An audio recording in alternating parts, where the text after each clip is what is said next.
Madame, Monsieur, bonsoir. Merci de votre fidélité à l'édition francophone de 19h. Nous vous proposons à présent les principaux titres. Génération Green 2020-2030, une nouvelle vision stratégique du secteur agricole élaborée conformément aux hautes orientations royales. Elle a été lancée hier à la province de Chtuka Eitba par Sa Majesté le roi Mohammed VI. Le souverain a procédé également au lancement de la nouvelle stratégie relative au développement du secteur des noms de forêt du Maroc. Le conseil d'administration de la Fondation pour la sauvegarde du patrimoine culturel de Rabat, réuni sous la présidence de son Altesse royale la princesse Lalla Hasna, dresse un bilan d'étape et trace les actions à venir. Au moment où le Ciel 2020 fête l'édition et le livre, un concours lancé en partenariat entre le Conseil de la région et l'Union professionnelle des éditeurs du Maroc, le premier du genre au niveau national, récompense 4 lauréats sur une quarantaine de candidatures.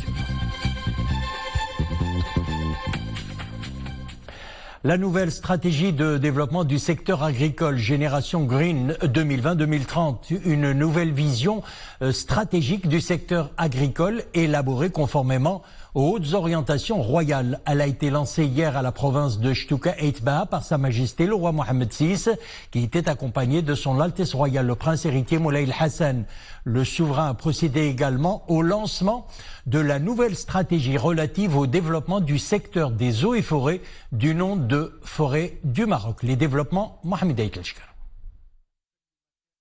De nouvelles stratégies ambitieuses pour le développement des secteurs de l'agriculture et des eaux et forêts. Génération Green 2020-2030 et Forêt du Maroc.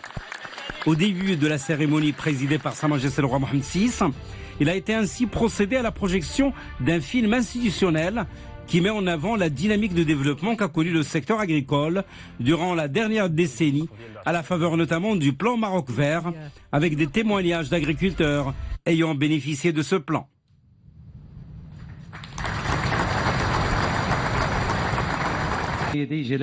Par la suite, le ministre de l'Agriculture, de la Pêche maritime, du Développement rural et des eaux et forêts, Aziz Akhannouch, a expliqué que la nouvelle vision stratégique du secteur agricole a été élaborée conformément aux orientations royales contenues dans le discours du souverain à l'occasion de l'ouverture de la première session de la 3e année législative de la 10e législature. C'était le 12 octobre 2018. Monsieur Akhannouch dresse ainsi un bilan des réalisations accomplies dans le cadre du plan Maroc vert lancé par le souverain en 2008, et notamment la signature du 19 contrats programmes, la mise en œuvre de 12 plans agricoles régionaux, la création de 4 nouvelles agences, l'entrée en vigueur de 4500 textes juridiques et plus de 34 milliards de dirhams mobilisés par des financements internationaux. Pour ce qui est de la durabilité, le plan a favorisé l'économie des eaux d'irrigation, la consolidation de la résilience de l'agriculture et la baisse de l'agriculture pluviale, en plus de l'impulsion d'une dynamique d'intégration de la petite et moyenne agriculture en bénéficiant à 2 700 000 agriculteurs. Quant à la nouvelle stratégie agricole, elle se base sur 2 grands fondements. D'abord, la valorisation de l'élément humain à travers l'émergence d'une nouvelle génération de classe moyenne, devant bénéficier à 350 000 et même à 400 000 ménages, et la naissance d'une nouvelle génération de jeunes entrepreneurs à travers la mobilisation et la valorisation d'1 million d'hectares de terres collectives, ainsi que la création de 350 000 postes d'emploi au profit des jeunes. Le second fondement de cette nouvelle stratégie a trait, poursuit M. Akhannouch, à la poursuite de la dynamique de développement du secteur en favorisant le développement humain et social.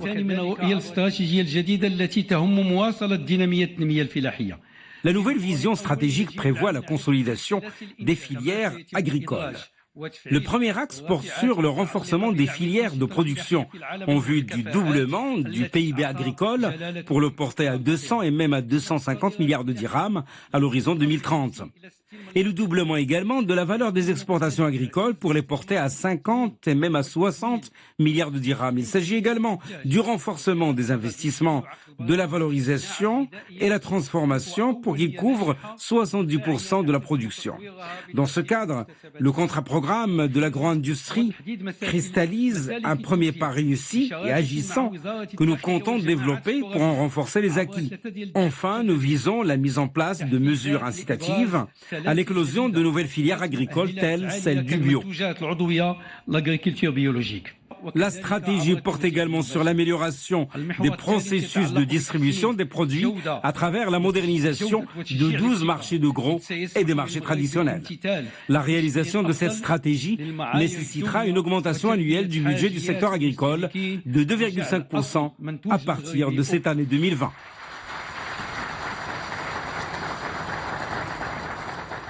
Concernant la deuxième stratégie relative au secteur des eaux et forêts, forêt du Maroc, M. Akhnouch a souligné l'importance des espaces forestiers dont la superficie est estimée à 9 millions d'hectares et leurs fonctions environnementales, économiques et sociales. Il a dans ce cadre affirmé que la forêt marocaine se trouve dans un état délabré à cause notamment de la détérioration de 17 000 hectares de terres de forêt chaque année. La faiblesse de la valorisation des forêts de chêne-liège, le surprélèvement en bois de feu et la surexploitation des zones de pâturage. La nouvelle stratégie, explique le ministre, ambitionne à l'horizon 2030 le repeuplement de 133 000 hectares de forêt, la création de 27 500 postes d'emploi directs supplémentaires, en plus de l'amélioration des revenus des filières de production et de l'écotourisme pour atteindre une valeur marchande annuelle de 5 milliards de dirhams.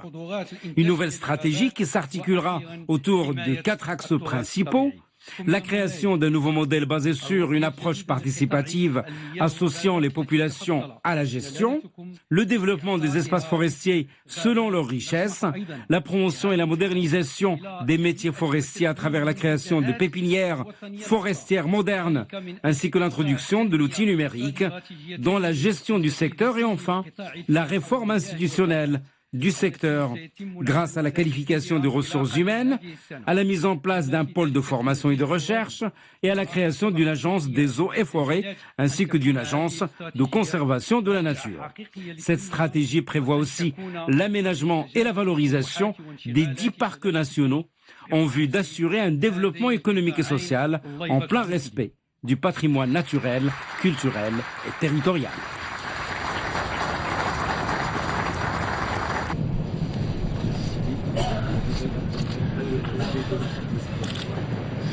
Sa Majesté le roi Mohammed VI a ensuite procédé au lancement du projet de plantation de 100 hectares d'arganiers dans la commune d'Imimqorn, un projet qui entre dans le cadre du programme de plantation de l'arganier agricole dans la province de Chlouka Itbaha sur une superficie de 1250 hectares. Ce programme concerne 7 communes, il bénéficie à 729 personnes et nécessite des investissements de l'ordre de 28 millions de dirhams. Il fait partie d'un programme global de développement de l'organiculture sur une superficie de 10 000 hectares dans les régions de Souss Massa, Marrakech Safi et Goulmi Mouadnoun. Le programme mobilise une enveloppe budgétaire au total de 490 millions de dirhams. Il bénéficie aux provinces d'Essaouira, Taroudan, Sidifni, Chlouka Itbaha, Goulmim, Tiznit ainsi qu'à la préfecture d'Agadir et d'Outanan. Sa Majesté le roi Mohammed VI a également procédé au lancement des travaux de réalisation du réseau d'irrigation à partir de la station de dessalement d'eau de mer d'Agadir, station dont les travaux de réalisation enregistrent un taux d'avancement de 65%. D'une superficie de 20 hectares, cette station située à 40 km au sud d'Agadir sur un site côtier au nord de la localité de Douira, commune d'Inchaden, au sein du parc national de Souss Massa, ambitionne de satisfaire les besoins en eau potable du Grand Agadir et en eau d'irrigation de la plaine de Chlouka. Un projet fruit d'un partenariat public-privé qui a pour principaux objectifs l'alimentation en eau potable du Grand Agadir du fait de l'insuffisance de l'offre des ressources conventionnelles et la sauvegarde de la nappe phréatique qui accuse un déficit annuel de ressources souterraines de 90 millions de mètres cubes. Le projet vise aussi la sécurisation de l'alimentation en eau d'irrigation de la plaine de Chlouka et la préservation des activités agricoles dans la région, particulièrement les cultures à forte valeur ajoutée, ainsi que la capitalisation de l'expérience du secteur privé. D'un coût global de 4,410 milliards de dirhams, ce projet, le premier du genre en Afrique, consiste en la mise en place des meilleurs procédés, notamment la technologie d'osmose inverse et équipements existants actuellement dans le domaine du dessalement de l'eau de mer et de la distribution de l'eau. La nouvelle stratégie de développement du secteur agricole baptisée, rappelons-le, Génération Green 2020-2030, s'articule autour de deux fondements, à savoir la valorisation de l'élément humain et la poursuite de la dynamique de développement du secteur. Cette stratégie se base sur 8 axes qui ambitionnent, en ce qui concerne l'élément humain, l'émergence d'une nouvelle génération de classe moyenne agricole. Abdelrahman Hilali, Rissel Hamdaoui. Le 19 octobre 2018, Sa Majesté le Roi avait chargé le ministre de l'Agriculture, de la Pêche maritime, du Développement rural et des Eaux et Forêts de concrétiser une vision stratégique ambitieuse pour le développement du secteur agricole. Un peu plus d'un an plus tard, une nouvelle stratégie de développement du secteur agricole voit le jour. Elle est baptisée Génération Green 2020-2030. Elle vient consolider les acquis des 10 dernières années. Sa priorité, faire émerger une classe moyenne agricole qui comptera 400 000 ménages. Il s'agit également de pérenniser l'appartenance de 690 000 ménages à cette même classe. L'enjeu est d'améliorer les revenus des agriculteurs. La nouvelle stratégie donnera un intérêt particulier à la commercialisation des produits agricoles au niveau national. Elle viendra réorganiser les marchés internes afin que les bénéfices de la production agricole profitent directement aux agriculteurs. Cette génération green sera basée sur la commercialisation et le développement de l'industrie. Donc on va essayer d'aller vers 70% de produits agricoles transformés. Chose aujourd'hui, on est très loin de ces chiffres-là. Et en même temps, on va vers la création, vers assurer de la commercialisation. Assurer de la commercialisation, premièrement, pour les agriculteurs, avec la création de 12 marchés de gros, et avec la création de 120 abattoirs certifiés, et en même temps, assurer pour le consommateur marocain des produits de bonne qualité, assurés par l'ANSA.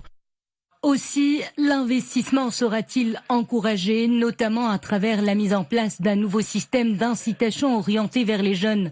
La généralisation de l'assurance agricole qui touchera 2,5 millions d'hectares et la mise en place d'un cadre spécifique pour permettre aux agriculteurs de profiter des services liés à la protection sociale avec le concours du secteur privé.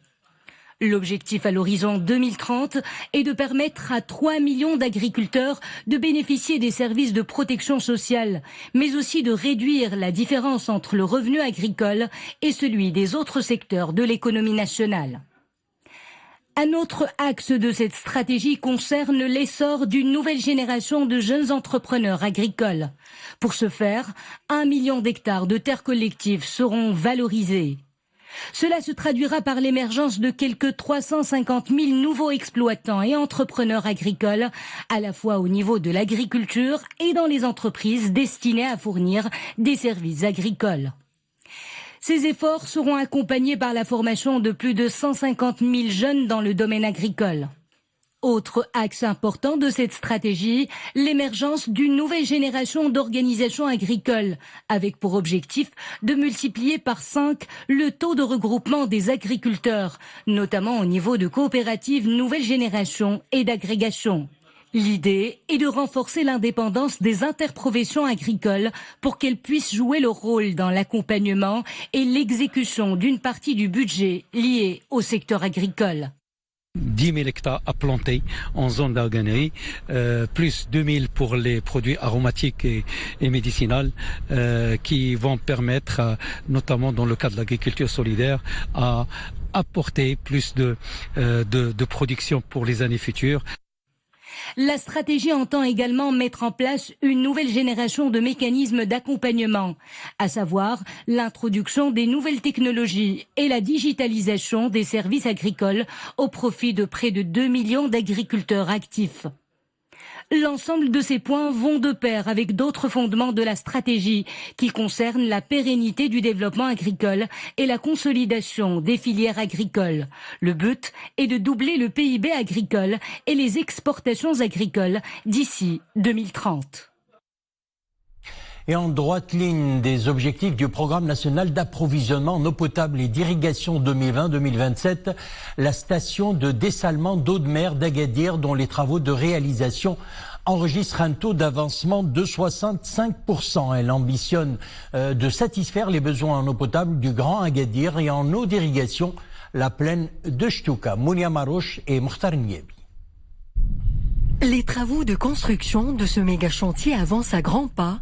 Dotée d'équipements de pointe, cette future station de dessalement d'Agadir sera vitale pour la région. Elle permettra à 1 600 000 d'habitants du Grand Agadir d'accéder à l'eau potable, mais également de satisfaire les besoins en eau d'irrigation de la zone de Chtouka et Tbaha. Une alternative pour parer au problème du stress hydrique et un positionnement éco-responsable pour soulager la nappe phréatique de la ville d'Agadir. Le projet de dessalement est un projet important. L'objectif d'amener de l'eau potable dans la région d'Agadir, mais également d'amener de l'eau pour l'irrigation dans la région de Chtouka pour à peu près 16 000 hectares, toucher 1600 exploitations agricoles. Cela va permettre de résoudre des problèmes de manque d'eau dans la région qui souffrent chaque année de plus en plus de la baisse de la nappe phréatique. Cette station de dessalement repose sur un développement technologique particulier qui vise à réduire le coût de l'énergie utilisée jusqu'à 43%. C'est au niveau de la technologie de l'osmose inverse que nous utilisons dans le dessalement. C'est une technologie dernière génération, mais qui a été améliorée à travers un système de récupération de l'énergie. C'est ce qu'on appelle aujourd'hui le système d'échangeur de pression, de haute pression. Donc il s'agit principalement d'un transfert de la haute pression de l'eau saumâtre qui est récupérée du système de l'osmose inverse vers de l'eau brute qui arrive de la mer, ce qui nous a permis de récupérer de l'énergie et par conséquent la réduction du coût de l'énergie. Dotée d'une enveloppe budgétaire de 4,4 milliards de dirhams, cette station de dessalement produira dans un premier temps 275 000 mètres cubes d'eau par jour, 150 000 destinés à l'alimentation en eau potable et 125 000 mètres cubes d'eau par jour pour l'irrigation. Cette station de dessalement sera opérationnelle mars 2021. Le conseil d'administration de la Fondation pour la sauvegarde du patrimoine culturel de Rabat s'est réuni aujourd'hui sous la présidence de son Altesse royale, la princesse Lalla Hasna. Les développements, Mohamed Aïtleshkar. Le conseil d'administration s'est réuni sous la présidence de son Altesse royale, la princesse Lalla Hasna, pour faire un point d'étape sur l'état de conservation du patrimoine culturel de la ville de Rabat. Cette ville qui a connu, sous l'impulsion de Sa Majesté le roi Mohammed VI, la réalisation de nombreux chantiers structurants, dont notamment le programme Rabat Ville Lumière, capitale culturelle du Maroc, et les programmes relatifs au traitement de l'habitat menaçant ruine, au développement de la vallée du Bourgreg ou encore qui porte sur la sauvegarde et la mise en valeur des anciennes médinas de Rabat et de Salé. D'autres grands projets à vocation socioculturelle ont été également entourés de la haute sollicitude royale, dont celui du musée Mohammed VI d'art moderne et contemporain, ainsi que le Grand Théâtre de Rabat et le musée des Oudaya. Pour ce qui est des actions à venir, le conseil d'administration a convenu d'établir un état d'évaluation annuel de conservation du patrimoine de la ville de Rabat, de l'organisation d'événements périodiques et d'ateliers en relation avec la préservation du patrimoine, ainsi que la mise en œuvre d'un projet ambitieux de digitalisation du patrimoine de Rabat. On passe à présent à l'actualité internationale. Première escale, la Libye, où de nouveaux combats meurtriers ont opposé les parties en conflit, malgré une résolution du Conseil de sécurité de l'ONU réclamant un cessez-le-feu durable.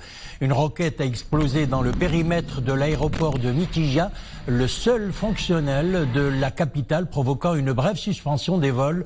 D'autres ont atterri dans des quartiers résidentiels au sud-est de Tripoli, tuant une femme et blessant 4 autres civils, selon le porte-parole du ministère de la Santé du gouvernement d'Union nationale.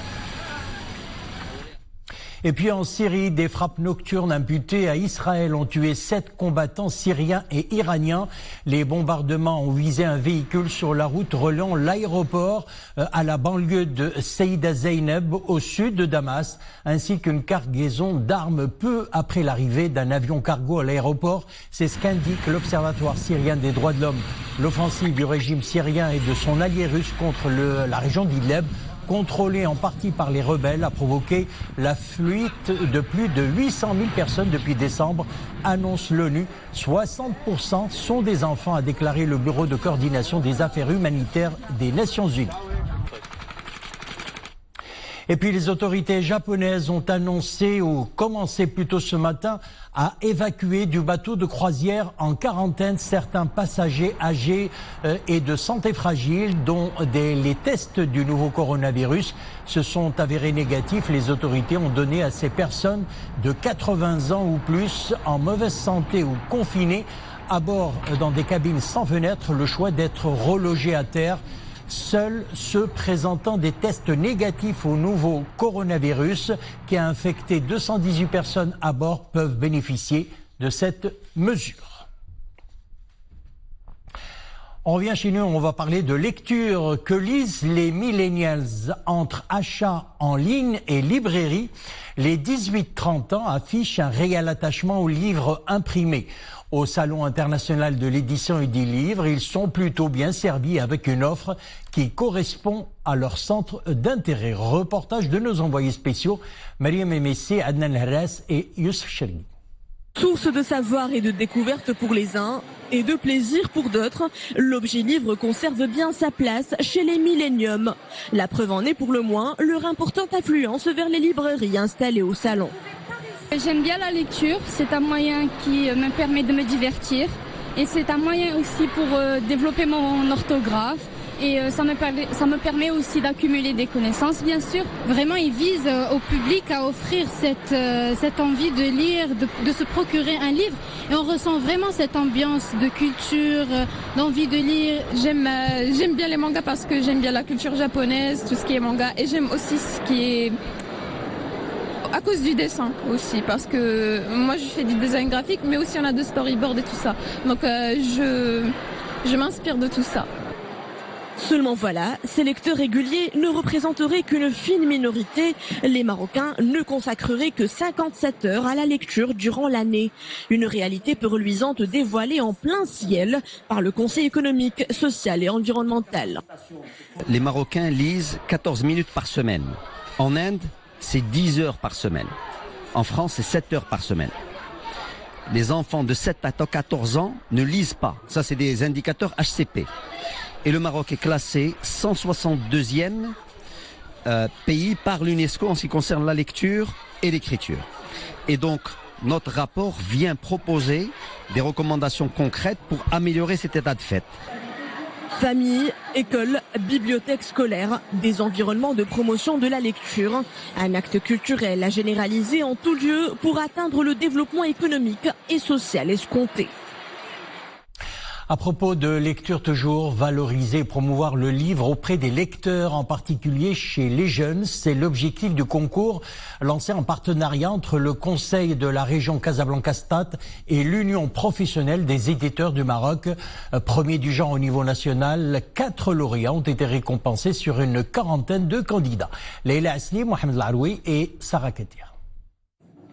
Ce sont une quarantaine d'ouvrages qui ont participé à la première édition du prix littéraire de la région Casablanca-Stade en partenariat avec l'Union professionnelle des éditeurs du Maroc. Les prix ont été désignés par des noms de figures marocaines symboliques. Un prix littéraire pour les 3 langues, c'est-à-dire en langue arabe, en langue française, en amazigh et une traduction. Ces 4 prix sont le prix Drish Reibi pour la langue française, le prix Mohamed Zebzaf pour la langue arabe, le prix Mohamed Zarqtouni pour l'amazigh et le prix Taïb Siddiqi pour la traduction. Donc ces 4 lauréats sur une quarantaine d'écrivains marocains qui ont postulé pour avoir ce prix. Le fait même que cette région décide de décerner des prix à des livres est une première importante pour les auteurs et pour toute la profession. Ça les encourage parce que au moins on tient compte de ce qu'ils font, au moins on reconnaît ce qu'ils font. L'initiative vise à créer une dynamique de développement de la culture en général dans la région de Casablanca-Stade et de l'écriture et la lecture en particulier, et ce via l'octroi de ces prix dotés chacun d'une enveloppe de 50 000 dirhams. Architecture du bien commun pour une éthique de la préservation, c'est le titre du nouvel ouvrage de Salim El-Naji. À travers plusieurs exemples de construction traditionnelle, l'auteur s'interroge sur la notion d'architecture du bien commun en exposant les conditions sociales de l'édification de l'objet architectural, son usage et les pratiques qui lui sont spécifiques. Reportage Yassine Maazi et Zakaria Mokinbillah.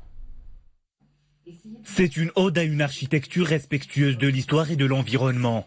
En s'appuyant sur ses expériences de terrain, Salim El-Naji interroge le savoir-faire, les solidarités historiques et les pratiques sociales liées aux constructions traditionnelles, Qsour, Kasbah, porches et autres édifices. Dans son ouvrage Architecture du bien commun, l'auteur montre qu'il est possible d'exploiter ces techniques de construction au profit d'un développement durable. Notre royaume est doté d'une architecture remarquable qui est un patrimoine collectif, qui se partage et qui n'est pas un patrimoine, bien sûr il y a du patrimoine privé, mais qui est d'abord un patrimoine collectif. Je pense à l'eau, je pense au qsour, je pense aux zigoudards, je pense aux terres collectives. Et donc automatiquement il faut réfléchir à cette question-là du partage et aussi à la question de la durabilité et au très long terme. À travers de nombreux exemples, l'architecture traditionnelle marocaine est présentée comme une source d'inspiration pour la durabilité des constructions contemporaines. L'architecture du bien commun y est pensée comme un objet intégré à son environnement, reflet du savoir-faire et de la capacité des habitants à construire un environnement adéquat en dépit des conditions climatiques défavorables. Si on restaure dans des conditions qui sont respectueuses des hommes et si on développe un horizon de dignité pour les hommes, on aura sur le long terme la chance d'avoir un patrimoine dont on sera fier. Si on fait des actions ponctuelles, déconnectées, qui ne sont pas qui sont juste, je dirais, une façon de restaurer une coquille, mais qu'on ne s'attache pas à l'intérieur, c'est-à-dire aux hommes, aux femmes, aux enfants. Et donc tout mon livre parle de ça. Architecte de formation et docteur en anthropologie, Salim El-Naji est l'auteur de plusieurs ouvrages sur les architectures vernaculaires du sud marocain. Elle favorise la construction en utilisant les matériaux locaux dans une démarche d'innovation en adéquation avec le milieu naturel. Architecte engagé, Salim El-Naji a contribué à la restauration de dizaines d'édifices oisiens, principalement dans les régions de Souss-Massa et de Guelmim-Ouadnoun.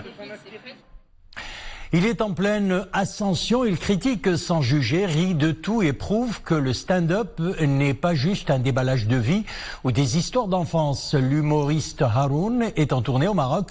C'est à coups de vannes qu'il traite de sujets diversifiés tels le racisme, la politique, le terrorisme ou encore l'écologie. Il s'est produit hier au Megarama de Casablanca. Reportage Dominique Orlando qui était présent au spectacle. On est tous parano. Ah, moi je suis totalement parano. Je suis tellement parano que maintenant je sors avec une ceinture d'explosifs.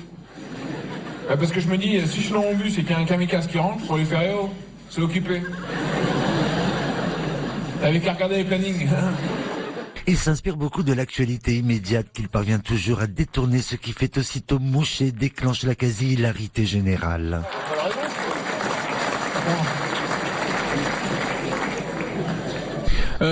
Alors il y a l'actualité immédiate et puis il y a les sujets actuels. En gros, les sujets actuels sont les grands sujets dont j'ai envie de parler, par exemple l'écologie ou du terrorisme ou de l'éducation, ça c'est les grands sujets. Et ensuite là-dedans, je fais des références à l'actualité, mais d'abord j'essaie de parler d'un grand sujet. Donc ça arrive parfois que je retouche des vannes, que j'en enlève parce qu'elles sont plus très actuelles et elles ont vieilli, et puis que j'en ajoute parce qu'il y a des choses qui se sont passées récemment, quoi. Il y a une tuerie à Las Vegas, Daesh a revendiqué, les FBI ils ont dit ben non. Mais bien tenté les gars. L'autre était là, d'accord, bon on vous rappelle alors. Ils essaient comme ça. Bientôt ils vont revendiquer les ouragans.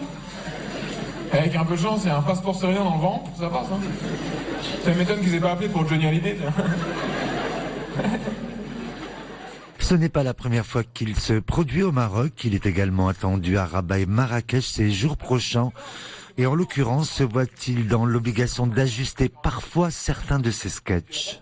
Oui, j'adapte des choses, j'adapte des références selon les lieux, les villes où je passe. Il y a des petites choses à retoucher à chaque fois pour que les références collent bien avec la ville ou que je sois pas dans la référence qui soit trop éloignée de la culture ou de l'actualité du moment dans cet endroit-là. Est-ce que vous avez rigolé? Oui, assez. Bon, il est incisif. Incisif, ouais, non, c'est très bien, c'est un petit pain sans rire. C'est bon. Excellent spectacle, toujours fidèle à lui-même, parfait. Vous trouvez pas qu'il ose? C'est ce qu'il faut. Il faut bien oser un peu. Monsieur Haroun a donc réussi à faire voler en éclats cette idée qui voudrait qu'aujourd'hui les humoristes ne peuvent plus rire et se moquer de tout. Le moins que l'on puisse dire, c'est que lui, il ose, certes, très souvent sur la corde raide, mais sans jamais prendre le risque de trébucher lourdement.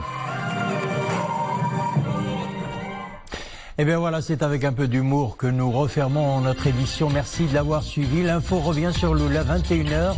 Demain, vous aurez le plaisir de retrouver Nissina Ousdar à lundi.